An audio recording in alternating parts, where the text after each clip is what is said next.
Shalom jemaat Tuhan, firman Tuhan di dalam Yakobus 4 ayat yang ke-17 berkata, jadi jika seorang tahu bagaimana ia harus berbuat baik, tetapi ia tidak melakukannya, ia berdosa. Yakobus menegur mereka yang hidup sesuka hati mereka, padahal mereka tahu apa yang mereka lakukan itu tidak benar. Mereka mengaku diri sebagai orang percaya, tetapi mereka tidak melakukan kebenaran. Yakobus rupanya tahu bahwa memikirkan dan membicarakan perbuatan baik itu jauh lebih mudah dibandingkan kita melakukannya.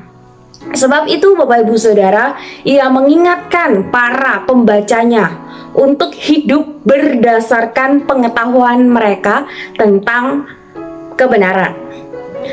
Jika kita tahu kita harus berbuat baik Bapak Ibu Saudara, tetapi kita tidak melakukannya, Yakobus berkata kita berdosa. Bagai dua sisi dalam satu keping mata uang. Orang bukan hanya harus menghindari hal yang salah, tetapi orang juga harus melakukan apa yang benar. Iman dan perbuatan harus berjalan secara berdampingan, tidak bisa dipisahkan. Teguran dan nasihat Yakobus ini mengajak kita orang percaya, mengajak kita orang Kristen untuk kita bisa hidup dengan wujud perbuatan yang mengagungkan Allah dan merendahkan diri di hadapan Allah.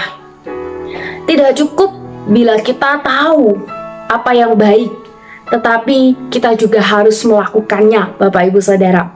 Kalau kita tahu bergosip itu adalah satu hal yang tidak baik dan itu berdosa, maka jangan kita lakukan. Kalau kita tahu berbohong itu adalah satu dosa, satu kesalahan, maka jangan kita lakukan. Kalau kita tahu ngomong kotor itu adalah satu hal yang mendukakan hati Tuhan dan membuat kita menjadi orang yang berdosa, maka stop lakukan akan hal itu. Sebagai anak-anak Allah, Bapak Ibu Saudara, tentu kita bukan hanya diminta untuk percaya, tetapi kita diminta juga untuk bisa mengerjakan akan keselamatan kita, menghidupi kebenaran yang sudah kita terima. Mari kita menjadi pelaku-pelaku kebenaran dan biarlah Kristus yang boleh terus dimuliakan. Kita berdoa. Mengucap syukur untuk firman yang boleh mengingatkan akan setiap kami dan yang menyadarkan akan tugas kami sebagai orang percaya di tengah-tengah dunia yang mulai bengkok ini ya Tuhan. Dan kiranya Allah Roh Kudus memampukan kami untuk boleh menjadi pelaku akan firman-Mu. Dalam nama Tuhan Yesus kami berdoa, kami mengucap syukur. Amin.